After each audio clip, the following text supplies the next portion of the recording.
Muchas veces me he preguntado por qué Diego Arreano ha sido llamado para ser el canciller del gobierno interino.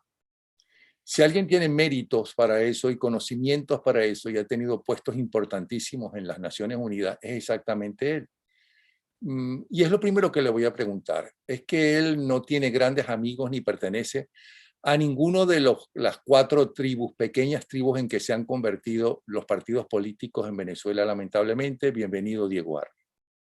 Muchas gracias, Napoleón. Tú siempre generoso y estimulante para mí. Pero recuerda que yo soy independiente y siempre lo he sido en mi vida pública. Y cuando acepté ser embajador de Carlos Andrés Pérez era porque sabía, primero, que tenía su respaldo y si no tuviese, renunciaría. Y evidentemente en el grupo que viene manejando la llamada oposición venezolana, ellos piensan que lo saben todo y evidentemente, bueno, yo jamás te confieso que jamás habría aceptado tampoco serlo. ¿Por qué? Bueno, ¿Por qué? perdón. ¿Por qué no Bueno, hubieras aceptado serlo si el país lo necesita? No, porque no confío en la manera, justamente por mi desconfianza en el manejo de la cuestión pública y mi desconfianza en lo que significa la agrupación en su conjunto. Sin la menor duda, además lo he expresado en muchas oportunidades. Pues realmente es muy lamentable porque tenemos un enemigo común todos, seamos amigos, enemigos, pertenezcamos o no a las pequeñas tribus en que lamentablemente se han convertido los partidos políticos, yo diría que en casi todas partes del mundo, sin quitarle méritos, ¿no?, a los jefes de las tribus, a los caciques de esas tribus. Y digo tribus porque realmente es algo ancestral. El hombre siempre, desde siempre, de que ha socializado, ha necesitado un cacique y primero tenían tribus. Pero en fin, pero no vamos a hablar de eso, sino que... Te hago un solo comentario. Dime. Fíjate que lo que está ocurriendo en Ucrania debería ser una lección para mucha gente en nuestro país. Zelensky ha logrado cohesionar a su país. ¿Por qué? Porque evidentemente es un hombre que está demostrando que lo único que le interesa es salvar a Ucrania, salvar a su país, preservar valores. Entonces eso tiene un efecto contagiante de tal importancia que contagió al mundo. Pero cuando tú ves que la gente solamente tiene interés fundamental y primario en la defensa de los intereses de pequeños grupos, partiditos, etcétera, etcétera, y que les gusta más el color de las tarjetas electorales que el escudo de Venezuela, entonces no se produce ese efecto. Pero en fin, ese es mi único comentario. Bueno, te voy a decir una cosa. Por primera vez yo tengo realmente en tantos años un líder en la lucha democrática que uno se enorgullece de que exista, un líder mundial de la lucha democrática como se ha convertido Zelensky. ¿Y qué pueblo? ¿Y qué pueblo? Claro, ellos han pasado por todo lo habido y por haber desagradable, por todas las luchas, por todas las persecuciones, por campos de concentración, por hambruna gigantesca. Evidentemente saben lo que es una dictadura, saben lo que es una dictadura nazi, una dictadura de Putin, el nuevo zar de Rusia que quiere ser Putin. Pero te he pedido que nos hablaras de lo que está pasando y qué tiene que ver con Venezuela y en qué afecta a la narcotiranía todo esto, porque sé de tu cercanía y cómo has estado siguiendo lo que ha pasado en las Naciones Unidas, que ha pasado otra cosa maravillosa. Por fin uno ve que los gobiernos occidentales, democráticos, la enorme mayoría, se han unido e inclusive han puesto a un lado muchos intereses como los alemanes con el famoso gasoducto, como el petróleo y la subida del petróleo y demás, frente a este nuevo atentado de Putin a regiones que están en sus límites, en los límites de Rusia. Háblanos un poco de eso, por favor, te escuchamos. Fíjate qué interesante que tú plantees eso. Justamente lo que sucedió, por ejemplo, ayer en las Naciones Unidas, que para mí me pareció una cosa sin precedentes en la historia de las Naciones Unidas, de una manera colectiva y tan firme, que apenas 4 países más Rusia firmaran en contra de la resolución y que 141 estados votaran a favor, en contra de una invasión criminal. Esa es la misma Naciones Unidas que el año pasado o el año antepasado eligió a Venezuela el Consejo de los Derechos Humanos, a Cuba, a Irán, a Rusia, a China y un conjunto de otras naciones similares, nada menos que el Consejo de los Derechos Humanos. Es la misma Naciones Unidas que no se atreve a decirle nada a China en la persecución de los Uyghurs, por ejemplo, la población Uyghur, y que nadie se atreve a mencionar nada que tenga que ver con los derechos humanos. Esa misma Naciones Unidas, cohesionada por ese espíritu realmente que, como tú decías, el amigo Vladimir Zelensky ha logrado, actuó de una manera sin precedentes. Ahora, ¿qué importancia tiene eso? La gente dice, bueno, ¿y qué significan estas cosas? Tiene un valor simbólico. Como tú sabes, la Asamblea General no puede tomar acciones militares ni cosas por el estilo. No era para parar la guerra ni cosas que se le parezcan. Sí, una declaración, yo te diría, de principios morales, pero no podemos olvidarlo, que lo que estaba en discusión era la preservación de la soberanía, la no intervención en los asuntos internos de una nación, la no invasión de otros territorios. O sea, todos los países, en el fondo, estaban votando por algo que les favorece eventualmente en caso de necesidad a todos. O sea, hay una mezcla de solidaridad con el tema de Ucrania, pero si lo queremos bien en el fondo, ahí también no pueden estar en contra, no tienen sino que estar en contra de la invasión de otro territorio, la violación del derecho internacional. O sea, hay que medirlo de esa manera. Pero no pasa de ser una declaración simbólica. Pero, por ejemplo, a China le convendría apoyar esta invasión por sus aspiraciones en Taiwán. China sabe perfectamente bien que las naciones del mundo no le pueden hacer ni le van a hacer lo que le están haciendo a Rusia y las sanciones a Rusia por el poder económico que tiene China. Pero China tiene una posición no abiertamente a favor de Rusia. ¿Está en una posición ambigua o estoy equivocado? No, no estás equivocado. Fíjate, mucha gente dice, se abstuvieron en la votación en Rusia. China se abstiene siempre en las resoluciones que impliquen el uso de la fuerza. Yo una vez se contaba anecdóticamente que el embajador chino, cuando yo estaba en el Consejo de Seguridad, que luego llegó a ser el canciller de la China, estaba siempre así como dormido, hasta que oía la palabra sanciones o derechos humanos. Inmediatamente se despertaba. China siempre votará en abstención en este tipo de circunstancias. O sea, no puedes medirlo porque está tomando una posición. No, esa es su posición muy coherente. Por eso yo siempre dice, no nos hemos involucrado en el ataque a nadie, no hemos impuesto sanciones a nadie, son un actor virginal en el conjunto de los 5 miembros permanentes del Consejo de Seguridad. Pero es distinto porque fíjate que las ambiciones sobre Taiwán, que son abiertamente declaradas como el gran proyecto de unificación, etcétera, saben que eso tiene, sin la menor duda. Sí, te estamos escuchando. Es que alguien te está llamando. Ajá. Sí. Aló, ¿me oyes? Vamos a esperar que vuelva a comunicarse Diego Arria. Como ustedes saben, Diego Arria trabajó en las Naciones Unidas de mucho tiempo, tuvo un papel fundamental en llegar a acuerdos con países divididos, y no solamente por la política y los intereses geográficos, sino lo más grave de todo y lo más difícil de llegar a acuerdos, que son los radicalismos religiosos.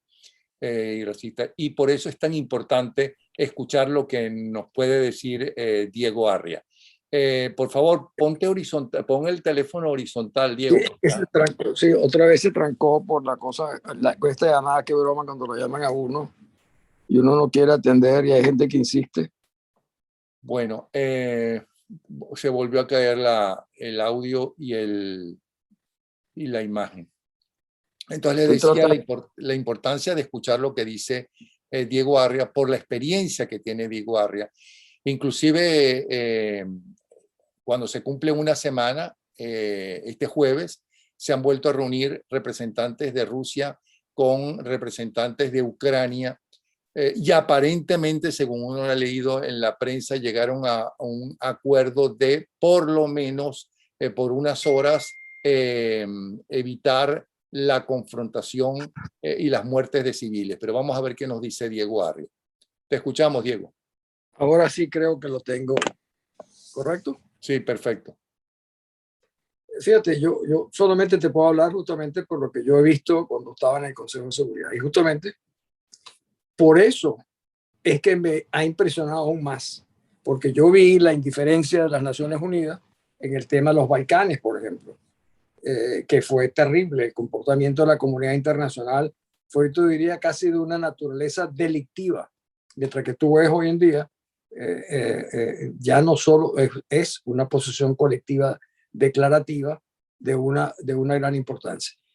Pero yo me imagino, si yo estuviese con el presidente Zelensky en uno de los bunkers donde lo tienen, fuera de que lo anime el hecho de que el mundo lo apoya, él dijo hoy, el mundo llegó tarde y me han debido ayudar antes de que comenzara la guerra y no después que comenzara la guerra.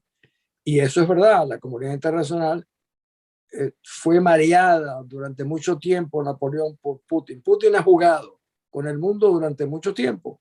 Jugó con Ucrania, jugó con Georgia y ahora lo ha hecho con Ucrania, a pesar de que Crimea, con Crimea quisiste decir, ¿no? Sí, Georgia y Crimea. Bueno, primero fue Crimea, después fue Georgia, pero el hecho es que él ha estado permanentemente jugando, a pesar de que estaba rodeada y que Ucrania de 130.000 o 200.000 soldados rusos. Sin embargo, la comunidad internacional fue realmente, yo te diría, no fue indiferente porque estaba tomando acciones y preocupándose, pero no le dieron no le dieron unas muestras de que realmente iban a actuar. Por ejemplo, si las sanciones se aplican antes y no después, ¿quién sabe qué reacción hubiese tenido Rusia? Eso queda ahora en el terreno de la especulación, porque las sanciones económicas han sido especialmente fuertes, como tú has visto, que le han bloqueado las reservas internacionales, que son como 630 billones de dólares. Lo han sacado del sistema de información de SWIFT bancario. Están yendo contra los cleptócratas, los oligarcas rusos. Hoy le prohibieron hasta el sistema, a la línea aérea Aeroflot, estar en el sistema de reservaciones internacional. No pueden volar sobre el territorio de los Estados Unidos ni el territorio de Europa. El mundo se le hizo de repente muy pequeño en cosa de días. Y yo debo imaginarme que Putin jamás se imaginó que el mundo iba a actuar de esa manera, que Alemania fuese a parar el gasoducto, que Alemania fuera a enviar, a pesar de su constitución, armas a Ucrania. Y hoy Finlandia y Suecia. Finlandia y Suecia, y que Suiza, por primera vez en su historia, dejara de ser neutral, y que la Comunidad Europea, por primera vez la Unión Europea, decidiera comprar armamento, lo cual es un acto realmente de agresión, para enviárselo a Ucrania. Porque en el fondo, a la guerra de Putin en Ucrania, el Occidente le ha impuesto una guerra financiera, económica, con el propósito de aniquilar la economía rusa. Pero fíjate, tú debes recordar que nuestro amigo Putin, antes de empezar la guerra, dijo, el que se entrometa en el desarrollo de lo que nosotros estamos haciendo para desnazificar y para desmilitarizar a Ucrania, tendrá gravísimas consecuencias como nunca han tenido en su historia. Yo me dije, caramba, si el mundo no reacciona ante esto, no habrá más un sistema de derecho internacional y las Naciones Unidas dejarán de existir. Pero fíjate que el mundo sí reaccionó. Esto de la Unión Europea, Alemania, los Estados Unidos, Suecia, Finlandia, la Gran Bretaña, Canadá, y de repente se creó una cadena que, por cierto, los americanos jugaron un papel muy importante en ayudar a estructurar una acción que me recuerda lo que hicieron cuando la primera guerra del Golfo, que lo hizo el presidente Bush 41, que armó una alianza como nunca había visto el mundo, en este caso para sacar a Saddam Hussein de Kuwait.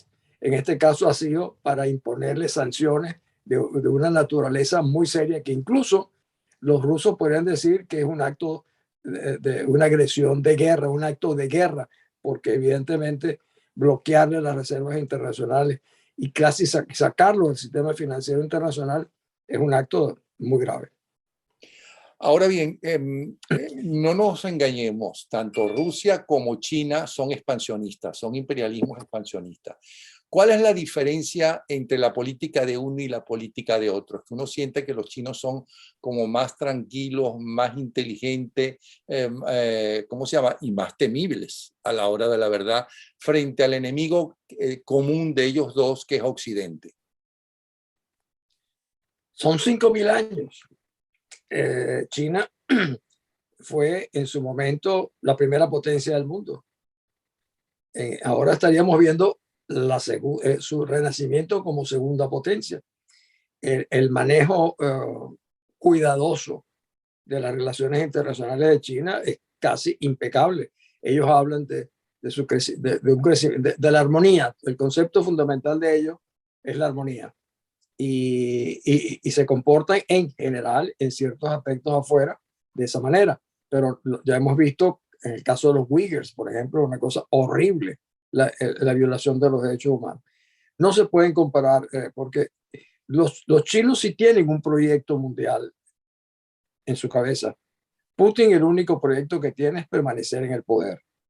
Por eso es que a Putin no lo mueve ni la ideología, ni la filosofía, lo mueve el poder. Y eso lo ha demostrado. Por ejemplo, a mí me ha causado asombro que mucha gente diga, aparentemente Putin ha perdido la cabeza, está deschavetado. Digo, no. Si uno observa a Putin, Putin ha sido siempre igual. Un agente de la KGB, era el espía principal en Alemania Oriental cuando cae el muro. Es el hombre que crea la situación en Chechnya y luego agarra y mata a 20 o 25.000 personas en Chechnya. Es el mismo hombre que ordena un ataque sobre Alepo donde matan más de 50.000 personas. Es el hombre que manda a matar a sus enemigos en las calles de Londres o a 3 cuadras del Kremlin, como fue el caso de Navalny. Este es un hombre que es realmente un criminal. Bueno, se acaba de suicidar, entre comillas, Sí. un funcionario que abiertamente dijo que estaba en contra de lo que estaba haciendo Putin. Chico, y se cayó, se suicidó de un piso 15, creo que fue. Bueno, parecido a lo que hicieron en Venezuela con el concejal Albán. Sí. Inmediatamente me lo recordé. O sea, él ha sido consistente con su naturaleza criminal. Y lo que estamos viendo hoy, incluso yo estuve viendo la rueda de prensa hoy de Putin, que duró 1 hora y media, en el cual él dice que su proyecto va de acuerdo con lo previsto, que por supuesto no es el caso. Tratan nuevamente de reducir de que solamente han matado a 500 soldados rusos. Según los ucranianos son 5.000. Y una cosa que no sé si tú te enteraste, Levesky dijo algo hoy en su entrevista que hizo por los medios norteamericanos. Dijo, tienen sistemas portátiles de cremación donde creman a los soldados que van muriendo para no tener que enviarlos en bolsas a Moscú, donde esto generaría problemas muy serios, como le pasó a los americanos aquí durante la guerra de Vietnam. Yo, adelantándome un poco a la conversación, creo que esto le puede costar sin la menor duda el poder a Putin, que evidentemente es una aspiración no muy imparcial, pero yo sí creo que la combinación de elementos que se ha armado alrededor es una especie de tormenta perfecta para que el mundo tome otras acciones que faltan. Te voy a decir las que para mí faltan. Yo tuve, y te lo voy a decir privadamente a ti, como estamos solamente hablando los dos, y tu programa solamente lo vemos tú y yo. Estuve conversando con un general norteamericano muy importante, que es Wesley Clark, que fue el comandante supremo en Europa, a quien yo conocí durante el conflicto en Bosnia, y estábamos juntos en el directorio del International Crisis Group. Y me atrevo a mencionarlo porque él luego ha hablado algo parecido, y otros generales norteamericanos también. Yo le decía que yo creía que si se quería parar la guerra, había que enviar un conjunto que llamaríamos de peacekeepers. Como ha dicho Putin, ha dicho que los que están ahorita en Ucrania son peacekeepers. Que por cierto, la canciller alemana dijo, pero no veo que esos tanques traigan cobija y alimentos y agua, sino que traen terror y municiones y bombas. Entonces, él me decía que yo le decía, hay que interponer un grupo, un contingente militar de 10, 12 naciones de distintas regiones del mundo para que a los que Putin no va a atreverse a dispararles, poco para detener la guerra. Me dijo, mira, eso es muy bueno, pero eso no va a suceder. pero me dio a entender, y luego me he dado cuenta por otras declaraciones, de que lo que sí puede surgir y puede estar surgiendo ahora mismo son acciones encubiertas, lo que llamarían antes las operaciones clandestinas, lo que llaman los americanos covert operations, que son aquellas operaciones que no las anuncian públicamente, pero sucede. Un general dijo, bueno, no se olviden lo que pasó en España durante la guerra, que fueron miles de voluntarios de todo el mundo a pelear por ellos. Incluso hoy se hablaba de países como Polonia, que tienen todavía una gran cantidad de aviones ya casi desusados de la época previa del dominio soviético, que irían pilotos ucranianos a estos países, recogían los MiGs para ir a pelear contra la Fuerza Aérea Rusa, que tiene que los está amenazando. O sea, pueden surgir, yo creo que pueden surgir cosas, porque Napoleón, el ver esto en televisión, esto no lo puede esconder ya nadie. Esto no puede decir las Naciones Unidas ni los Estados Unidos. Si llegan a matar al presidente, si llegan a tomar Kiev y matan 50,000 personas ahí adentro, y todo porque no forma parte de la OTAN, entonces no podemos defenderlo. Entonces, ¿qué pasó con la política de la responsabilidad de proteger? ¿Qué pasó con los principios fundamentales de los derechos humanos del hombre? Entonces están constreñidos y limitados simplemente porque no eres miembro de una determinada organización. Eso no lo va a entender nadie y será una mácula para todo el futuro de las grandes naciones. Pero el mundo no está cambiando en el sentido de que da la impresión que Putin, y corrígeme porque tú eres el que sabes de eso, Putin pertenece al mundo de antes, donde el poder estaba en el terreno que tú tengas, en los kilómetros cuadrados que tú logres, ¿no?, acaparar. Y eso es desde, imagínate tú, desde antes de las cruzadas, de cuando los reyes, de mucho antes. Y ahora el poder es más, que es lo que uno siente que quiere Putin, más terreno. Mientras que el poder está en la economía, que es lo que uno siente que está haciendo China, que se está apoderando de la economía mundial. Es decir, su ruta de la seda, todo lo que está haciendo con los bancos chinos y los préstamos a los diferentes países occidentales. Es decir, Putin no es como un atraso y lo que le puede costar el puesto exactamente son la gravedad de todas esas sanciones que están perjudicando a los oligarcas que él tiene, a sus amigos, que está perjudicando al país, que cada vez hay más manifestaciones en contra en la propia Unión Soviética, a pesar en Unión Soviética, en la propia Rusia, en Moscú concretamente, sede del poder, a pesar de que eso es una dictadura. Sí, yo creo que tu planteamiento es absolutamente acertado.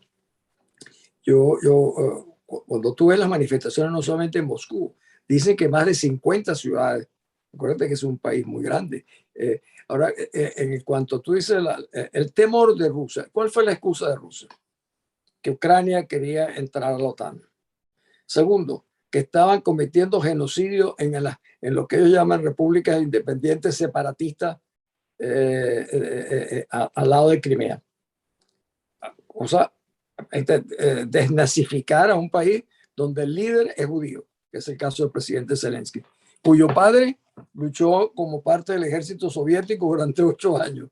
En esto que está haciendo Rusia, ahora el verdadero temor de Putin era una Ucrania democrática, cada vez más democrática, cada vez más libre y cada vez más próspera al lado de su territorio. Ese es su gran temor. Lo que él ve como un problema de seguridad no es la seguridad de que Ucrania vaya a atacar a Rusia ni nada parecido, sino que sea contagiante el efecto de un país libre con elecciones, a diferencia de lo de él, y que tenga un manejo democrático en libertad. Esa fue la razón fundamental. Más que los kilómetros cuadrados, eso.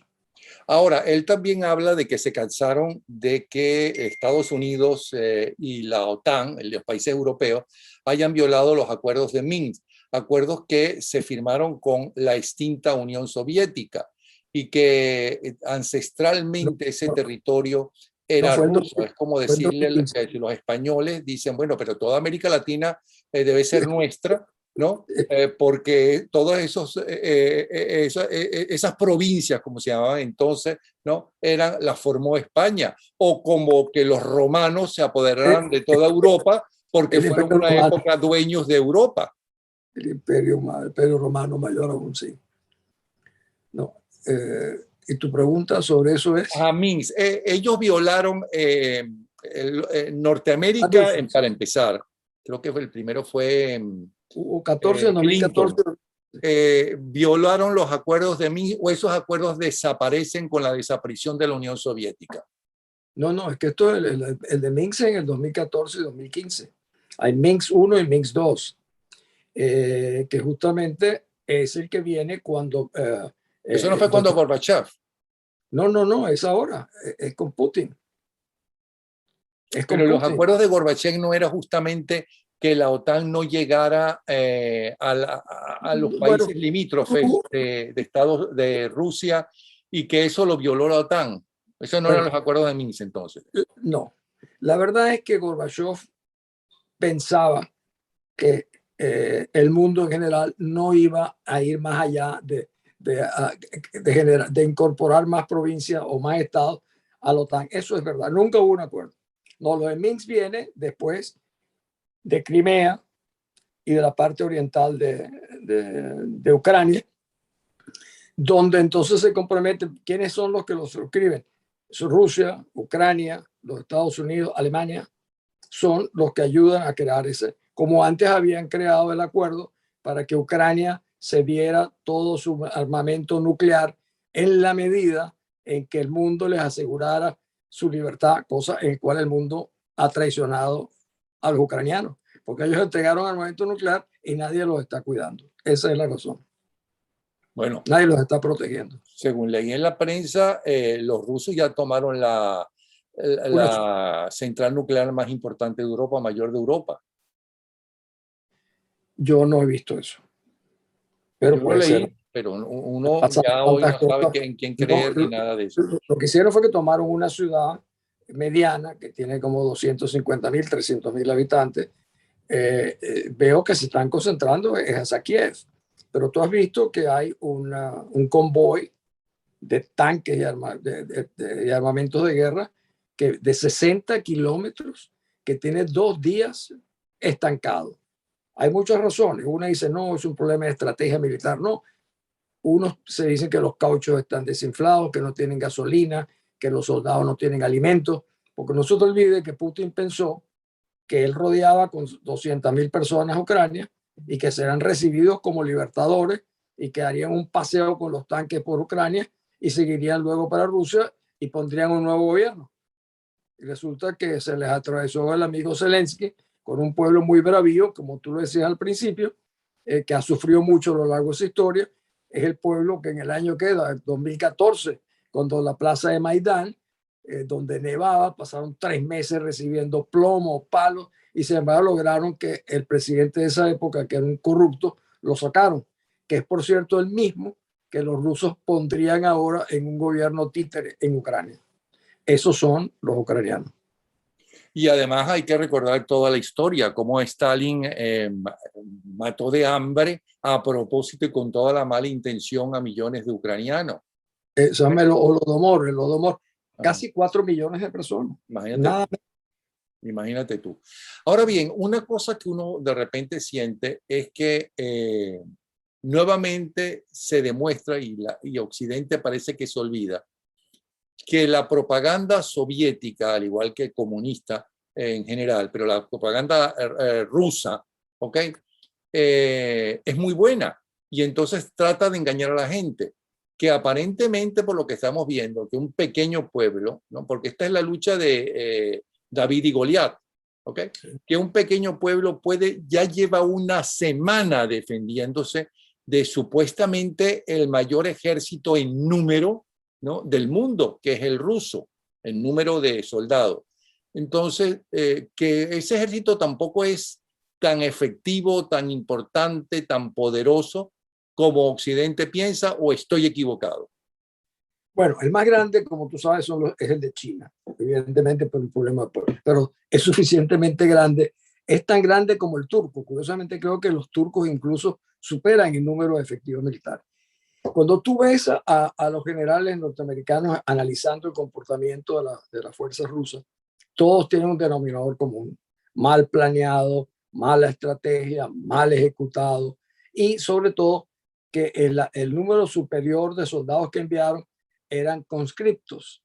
O sea, incluso algunos de ellos han declarado que pensaban que estaban en maniobras de entrenamiento, cuando de repente se encontraban que donde estaban era peleando con lo que a lo largo de muchos años han llamado los hermanos ucranianos.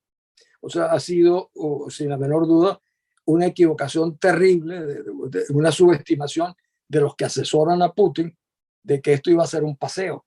Y como dices tú, llevan 8 días. 8 días, un país de 44 millones de personas, de los cuales ya han perdido 1 millón de personas en refugiados, que es una de las principales pérdidas que ha tenido el país, pero que son los que están combatiendo en las calles. Ni siquiera es el ejército ucraniano, son civiles de la Fuerza de Defensa Territorial, que sean, tú ves, hombres, mujeres, preparando bombas molotov, peleando en las calles. O sea, ha sido una resistencia cívica de lo que llamaríamos en Venezuela la sociedad civil. Pues mira, la sociedad civil se ha armado en Ucrania y ha salido a la calle de una manera extraordinaria.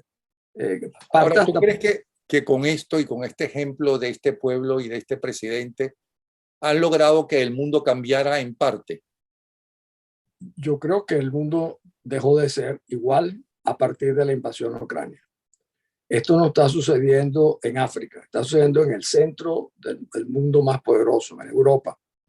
Está sucediendo nada menos que de la mano de un miembro permanente del Consejo de Seguridad que está encargado de la paz y la seguridad internacional. En el momento en que Rusia presidía el Consejo de Seguridad, ese organismo cúpula de la política mundial, simultáneamente Putin iniciaba y declaraba la guerra. Tú puedes imaginarte mayor desprecio por el sistema político internacional que mientras tú estás asumiendo la presidencia de la cúpula política del mundo declares la guerra. Allí cambió el mundo. Y la votación que vimos ayer lo confirma. La votación de la Unión Europea lo ratifica. La posición de Alemania, de Suiza, como dices tú antes, de Suecia, Finlandia. Hay un mundo ahora que será distinto, donde la competencia de poderes va a ser mucho más intensa, donde las Naciones Unidas tendrán que ser reestructuradas. Yo pienso, igual que el embajador de aquí de Ucrania, que conozco, que ha hecho un par de fórmulas largas en el Consejo de Seguridad, hay que proponer sacar a las Naciones Unidas de las Naciones Unidas, sacarlo del Consejo de Derechos Humanos y expulsarlo de las Naciones Unidas. Pero no van a poder porque China se va a negar y China tiene poder de voto. Bueno, pero eso no lo decía el Consejo de Seguridad, eso lo decía la Asamblea General. Por eso fue que hubo una Asamblea General. Los rusos trataron de impedir la Asamblea, pero hubo 11 votos que no se lo permitieron. Si esos 11 votos se utilizan ahora, puede haber una Asamblea General donde se pidan las credenciales rusas, que por cierto el embajador ucraniano lo mencionó en la primera noche. Le dijo, señor secretario general, muéstreme el documento del 19 de diciembre de 1991, donde reconocieron a la Federación Rusa como heredera de la Unión Soviética. Se hizo un silencio y él dijo, no lo podrá encontrar porque no existe. Y efectivamente, yo estaba con el secretario general, que era Pérez de Cuellar, el día que el presidente del Consejo, que se llamaba Vorontsov, que era el embajador soviético, vino y nos dijo, la Unión Soviética acaba de terminarse. Ahora se llama la Federación Rusa. Nos quedamos todos los que estábamos con Pérez de Cuellar. Eso fue el 25 de diciembre, el día de las Navidades, que estábamos negociando la fase final del proceso de paz en El Salvador. Y es verdad, nunca el procedimiento para tú ser admitido como miembro de las Naciones Unidas, el Consejo de Seguridad se reúne, aprueba y recomienda a la Asamblea General que lo ratifique. Eso nunca se hizo, sino que se tomó automáticamente que la Unión Soviética no existía y que había algo que se llamaba la Federación Rusa, que tampoco existía en ese momento y que asumía la posición de la Unión Soviética. Si eso se revisara en una revisión de las credenciales, pudiera ser una de las razones para sacarlo. La otra, por supuesto, es el comportamiento de un país que ejerce el veto, que por cierto las Naciones Unidas en su carta dice que cuando un miembro del Consejo de Seguridad está involucrado en un conflicto, no puede participar en la votación. Aquí no solamente participaron en la votación, sino que trataron de conducir la negociación. O sea, hay cosas dando vueltas, Napoleón, hoy en día, que pueden cambiar muchísimo más de lo que uno se imagina la conformación del mundo que ya está saliendo. Bueno, y hay imágenes conmovedoras, porque la imagen, el video de cuando iba a hablar el representante ruso de las Naciones Unidas, cómo se quedó sola la sala de las Naciones Unidas, Lavrov, cómo la gente se fue, los representantes de todos los países quedaron los siwis de ellos, los 4 o 5 que tienen ellos dictadura, ¿no? Cómo la multitud se iba. La imagen de las enormes colas, no para recibir alimento, sino para que le dieran las armas de ese pueblo, para defender a su tierra, para defender a su historia, para defender a sus orígenes, son conmovedores. Las imágenes de inclusive de niños ayudando a los padres en la lucha contra la invasión soviética rusa es impresionante. Pero pregunto, y antes de hablar de Venezuela, pregunto, ¿hay posibilidades ciertas de que eso le cueste el poder a Putin? Fíjate, esas imágenes que tú señalas que son poderosísimas, esos niños ayudando a poner el combustible a las botellas para bombas Molotov, es algo increíble. Esa escena era el canciller ruso Lavrov, que se le hicieron en el Consejo de los Derechos Humanos. Se fueron 140 delegados, salieron de la sala. Y en otra conferencia, que era la de desarme, donde también iba a estar Lavrov, también se fueron. Es algo que nunca había sucedido, y menos a un país de la importancia. Ahora, ¿qué pasa, Napoleón? Que esas escenas que tú ves porque estás en los Estados Unidos. Esa no la ven en Venezuela en general porque no hay libertad de expresión, de comunicación. En Rusia igual. Ayer cerraron la última pequeña televisora independiente de Rusia, la cerraron. Entonces, en general, el público ruso no ve eso. Son solo los jóvenes los que están metidos en las redes sociales, que conocen mucho mejor lo que está pasando en el mundo que sus mayores, que están acostumbrados a una manera convencional. Hay jóvenes, y yo pregunto a una de mis hijas, y me dice que tiene como 7 años que nunca prende una televisión, porque todo lo ven por teléfonos. Entonces, una de las grandes limitaciones para llegar a lo que tú estás diciendo, de cómo socavar al señor Putin, es el cerramiento, el bloqueo a la información que viene de lo que está realmente aconteciendo en Ucrania. Cuando tú veas los edificios a los cuales le han disparado con misiles en llamas en distintas ciudades, en Kiev inclusive, ha hecho que el propio fiscal general de la Corte Penal Internacional, Karim Khan, se apresurara a comunicar al presidente del tribunal que estaba comenzando a investigar los posibles hechos de crímenes de guerra y crímenes contra la humanidad, porque es evidente que no hay una manera, hay una manera indiscriminada de atacar a la población, que es atacando a las residencias, a los hospitales, a las escuelas. Es realmente de una brutalidad y tan abominable que ha empujado a este fiscal a declarar de esa manera. Por cierto, 39 países que son parte de la Corte se han dirigido apoyando que se investigue. Claro, pero yo hablo de la caída de Putin no por esas razones, a pesar de que gracias a algo tan revolucionario como es la Internet, ¿okay? Puede informar especialmente a los jóvenes, que son los que los manejan fundamentalmente, sino el vacío, la crisis económica que está planteada.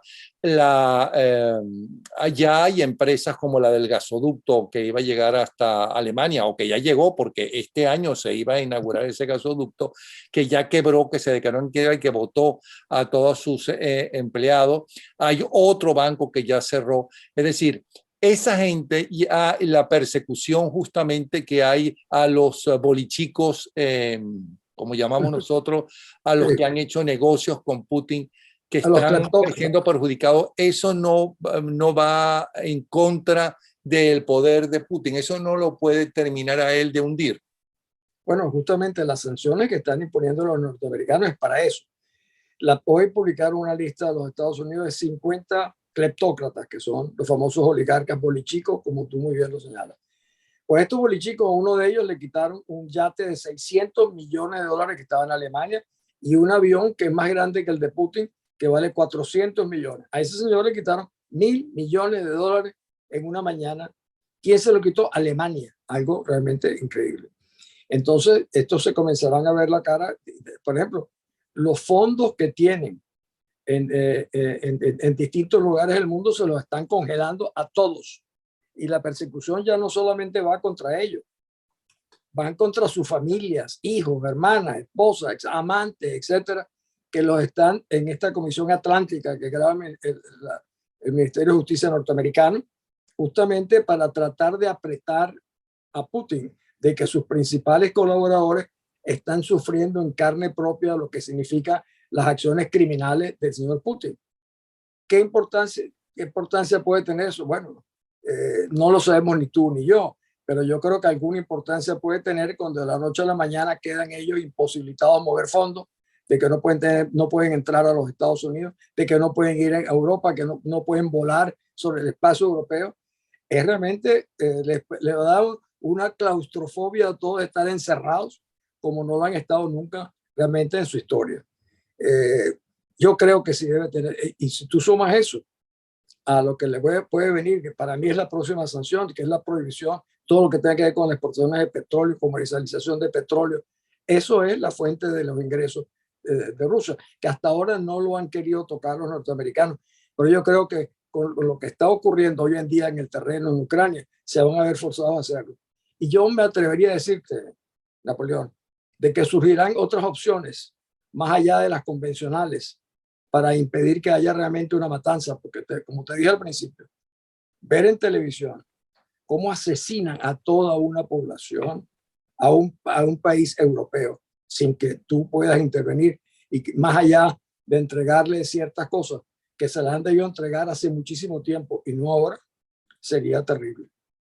Ahora, no nos engañemos, lo más probable es que se apoderen, el ejército ruso se apodere de Ucrania.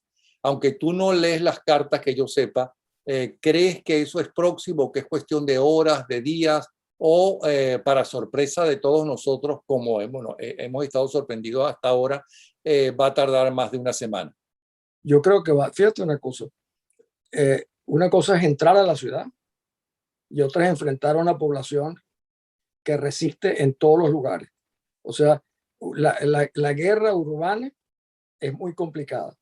Y por ejemplo, los analistas militares, estos generales norteamericanos que han estado opinando, dicen que para tú tomar Kiev y mantenerla bajo control, solamente en el caso de Kiev necesita más de 150,000 soldados, lo cual es el contingente mayor que tiene. Rusia tiene un ejército como de 600,000 personas. En el fondo, han movilizado como el 60% de su contingente militar. Yo creo que los ucranianos les van a sorprender con estas acciones de la población civil que está armada, aunque no esté tan bien armada. Tú has visto lo que han logrado, cómo han logrado destruir aviones, tanques. Ahora imagínate si hoy o mañana llegan estos aviones, ese contingente que está de 60 kilómetros es un blanco facilísimo si tú tienes aviones para bombardearlo. O sea, pudieran acabar con el convoy de los 60 kilómetros. Y por eso es que Putin, el presidente Zelensky, pedía que la protección a los vuelos sobre el espacio aéreo de Ucrania. Eso es muy difícil que lo hagan, porque eso implica que aviones, por ejemplo, de la OTAN o de los Estados Unidos, tengan que derribar aviones rusos que entren dentro del espacio aéreo de Ucrania. Eso no lo van a hacer, pero sí lo pueden hacer voluntarios que toman aviones, como yo te decía, estos aviones que vienen de los países vecinos y que vuelen y que utilicen estos instrumentos justamente para destruir parte de la fuerza militar rusa. Yo creo que eso puede ser una de las opciones de acabar. Imagínate que estos 60 kilómetros que tienen de convoy lograran destruir la mitad. Esto sería un golpe tremendo para Rusia y un golpe tremendo para el fin de la batalla. Yo no doy por perdida todavía a Ucrania, aunque como tú lo dices, puede suceder esta noche, aunque yo creo que decían que no iba a durar 2 días y vamos a la 8ª noche ya en este momento, como sabes, estamos a medianoche en Ucrania y no ha sucedido. Ahora, el tirano venezolano se apresuró a apoyar a Rusia y para mí es un secreto que parte del dinero de Venezuela está en Rusia y que parte de los grandes negocios de PDVSA están en Rusia. Es de suponer que no estará todo en Rusia, habrá una parte en Turquía o en otros países, y que los negocios principales que maneja Saad están en Rusia. ¿Hasta qué punto todo eso es verdad? Y hasta qué punto entonces con esto que está pasando, Maduro y su banda no tiene el dinero suficiente para para empezar a su gente allí, ¿no? En Venezuela. ¿Hasta qué punto lo está afectando realmente? Realmente. Fíjate que una cosa curiosa, en las Naciones Unidas, Cuba, Nicaragua, fueron muy cuidadosos en el lenguaje que utilizaron en sus declaraciones. El único, como sabes, Venezuela no pudo votar porque no ha pagado, es un moroso, no ha pagado sus cuotas, pero su embajador lo dijo, su representante lo hizo en un lenguaje que ningún otro utilizó. ¿Y eso por qué? Porque la reacción de Maduro es como el tipo que le mete la mano en el bolsillo y piensa que lo han robado. ¿Qué le han robado? Los depósitos que pueda tener él, su mujer, el general Padrino y otros generales que están vinculados al régimen ruso, que ya no lo pueden sacar, porque lo que está en Rusia no lo pueden sacar. Y al mismo tiempo, el aumento de los precios del petróleo, que está creo hoy esta tarde en 114, 115 dólares el barril, que significaría un ingreso mayor para Venezuela, tampoco, porque la negociación de nuestro petróleo la hacen los rusos, y todos los rusos no pueden enviarle a Venezuela lo que les correspondería por este aumento.